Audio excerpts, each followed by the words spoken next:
Teleporter finally ended up needing something, and no, it's not the brakes that it's needed since I bought it. It's the radiator. It started leaking really bad. It's just pouring antifreeze out, so had a bit of a hard time finding a new radiator to fit because this has the torque converter automatic transmission thingy, and all the factory radiators that I could find don't have the cooler ports for it. Now I could have put in a secondary cooler, yada yada, but instead I found this place, Cooling and Radiator Specialist.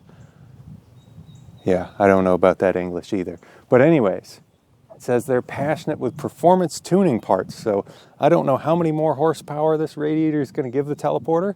Anyways, let's open this thing up and take a look at it. This looks ridiculous. This is nicer than the radiators I have in anything else. Well, anyways, it's going to end up in the teleporter, so I got to pull this thing up onto the concrete so I can crawl under it and drain everything, and I got a new thermostat and gaskets, and so I guess let's get to it.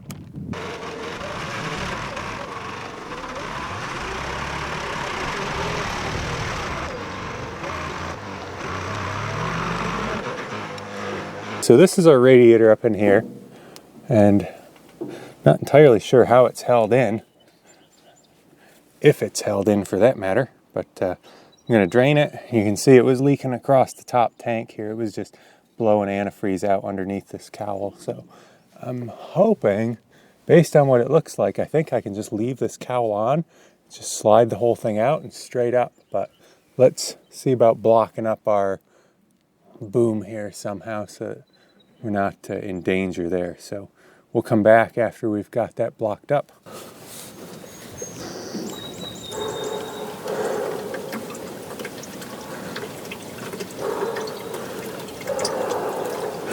Might as well open her all the way up.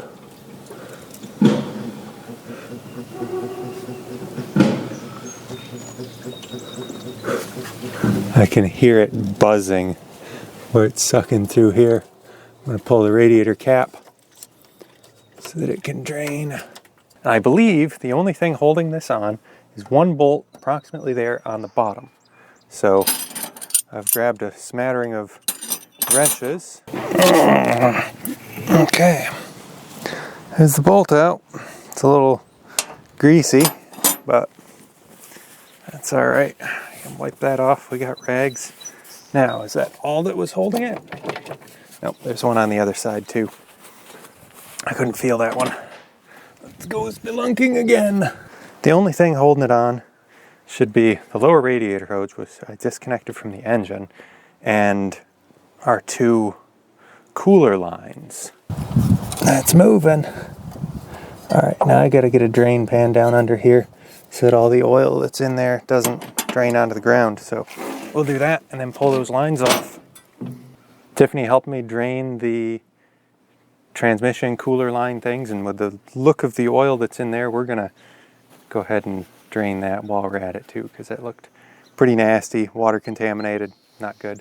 But I think I've got everything loosened up here. There's two bolts on the bottom, and I think it should come out now because I've loosened those bolts up. So let's give it a try and see if this thing comes up out of here. There's not much holding it in, that's for sure. Hey, look at that.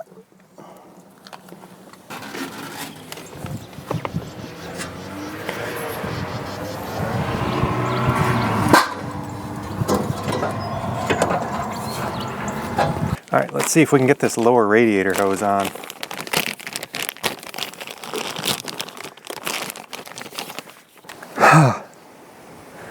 Well, everything's basically done in terms of the radiator anyways. So it's in, it's bolted down, the hoses are on, it's full of fluid. Whew. Man, what a chore. I shut off the camera for a lot of it because I was just not making progress trying to get the hoses on.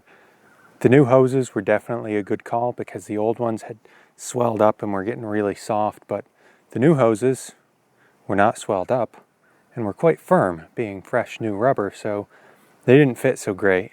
They did fit, but it took some teamwork. I fought with it for probably an hour or two, and then Tiffany came over, and about 10 minutes she had it on, so you know, I guess that's what you got to do though. So I'm gonna show you what we did here, and then we're gonna get the transmission fluid dropped and change that out so we can get rid of that nasty old fluid.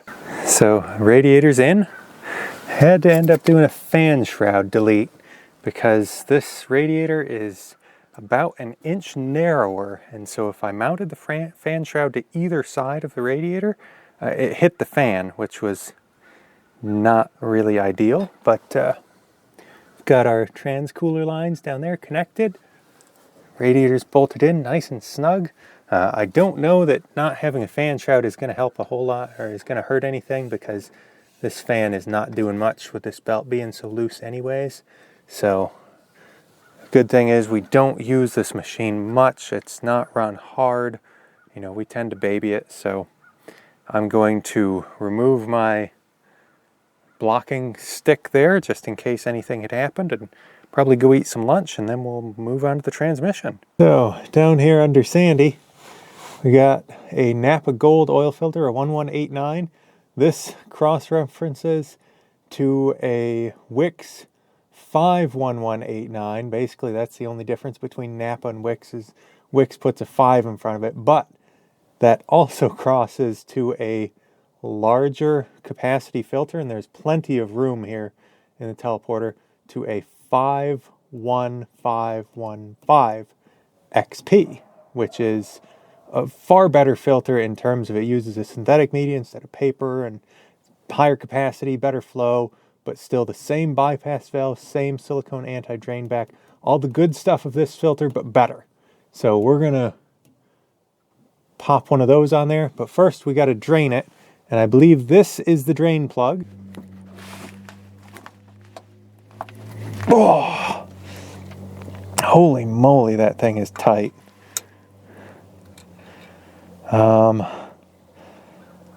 I don't have anything square drive that's that big, like a socket to get on there or anything.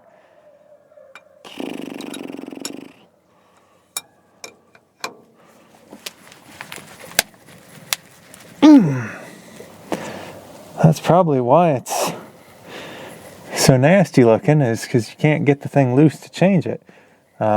Let's see about getting something else onto there, or a pipe to fit over this or something. Let's go see what we can find. Get this back on here. Make sure that it is nice and tight. And then I'm going to get my box section over the end of that. Give her a heft. Oh yeah. Oh, it's amazing how an extra 6 feet of leverage will help bust something like that loose. Are you ready for some nasty oil? Whew. What we saw come out of that cooler. Oh, look at that. I'm basically just going to let this stuff trickle and drain for a while and try and get as much of that nasty oily stuff, if it can even be called oil anymore, get as much of that stuff out of here. So we'll come back to this in a little bit. We got our new filter, 51515 XP.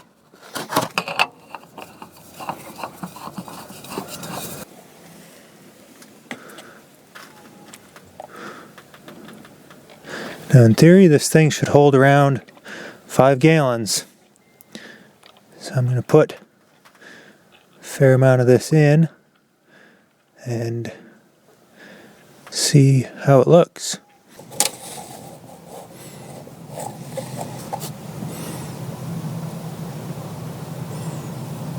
Yeah, I can see it up on the top. We'll start her up and see how it likes that, and recheck it after we've moved it around in and out of gear and stuff a little bit.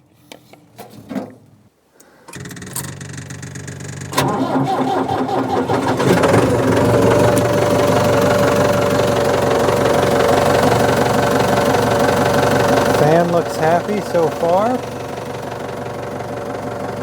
Oil pressure's coming up.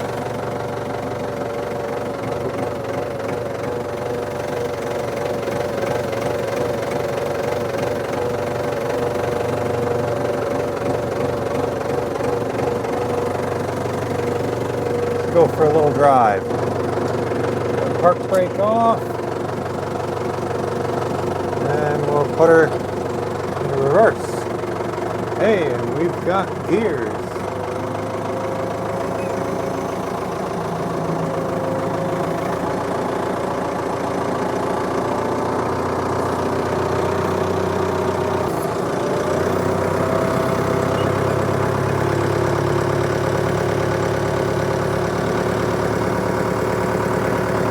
Alright, let's go feel the radiator and see if it's getting at all warm.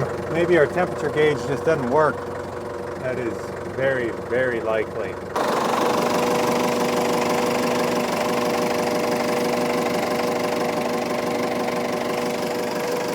Not a lot of temperature in it. This basically feels cold. Probably not warm enough for the thermostat to open yet. So I think your gauge is up off the peg. That's the first time that gauge has ever moved, I do believe.